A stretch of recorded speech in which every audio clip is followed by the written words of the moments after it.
I remember I was 40, sitting on the steps halfway through vacation, sobbing. Noel comes down the steps. What's wrong? I said, I don't have a clue. Sounds like PMS.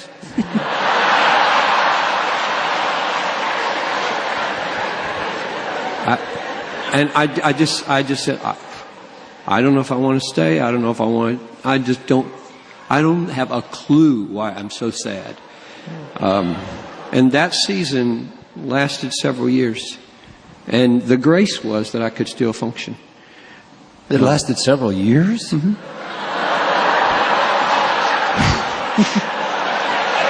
I've met people like him before. I had a church chairman named Roland Erickson, and Roland would ask me, define depression. He didn't have a clue. It was like Gazornenplatt. So if you don't know it, you don't know it. You're okay. Just stay there. Well, I feel like I'm missing a great experience. I was listening to an author the other day, and they said, what's the best thing about writing? And she said, the last page.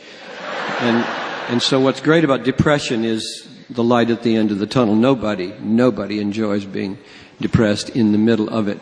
But one more thing as far as solutions go. I have spent, goodness knows how much effort developing a theology of suffering. This conference exists. Answer that question.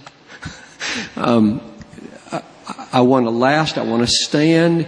I want to get through the discouraging times. I want to help you not be fickle, wishy-washy, drop out, trade your life away, swap wives, leave jobs, trade churches. I just don't want you to be that way. So make a conference. And we're talking about this thing started tonight with these endless sufferings of the Apostle Paul. So he said, I go to Paul and I say, amen, me too. I look at I look at 2 Corinthians 1:9. We were so unbearably crushed. That was to make us rely not on ourselves, but on God who raises the dead. And I preached that to myself. Here I am feeling that way. I feel like, it's so nice to go to heaven right now. Just let me go to heaven. Noel can take care of Talitha. It'll all work out. Just let me go. And at that moment, if the answer comes back no, if your heart just keeps beating, then you have to do theology. And I'm wired that way anyway. I do theology. I say, God struck Paul down in order that he might not rely on himself, but on the God who raises the dead. He wanted him to be desperate. So you're desperate, so he must have a purpose for you. And I just preach myself through a theology of suffering back into, I hope, more usefulness.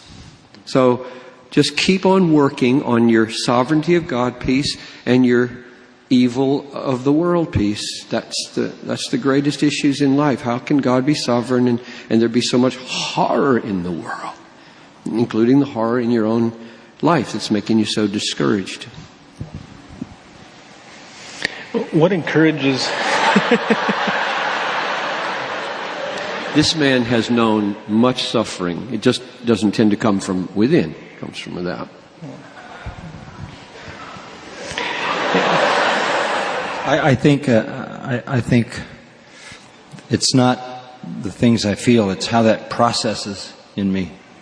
Because all of the spiritual battles, all the disappointments, all the griefs, all the heartbreaks, I don't know, I'm wired to deal with those in a different way. I can't imagine just sitting and crying and not knowing why I was doing it. But that's not to say that I don't feel the same longings on the inside. It's how they get processed, I think. Because the spiritual battle for me is the same as it is for anyone. And I feel at this point in my life, in many ways, that I've escaped by the hair of my chinny chin chin. That I'm here, but there could have been 1,000 points at which, through my life, it all would have been ashes. It's not to say that that's not a reality or that I'm not aware of that. It's the way I deal with that is different.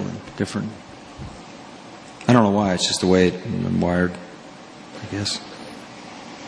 As you both think back on your ministries, or when you die someday, how do you want people to remember you? What do you want them to say about you? What do you want to be known for? Do you ever think about that? Yes.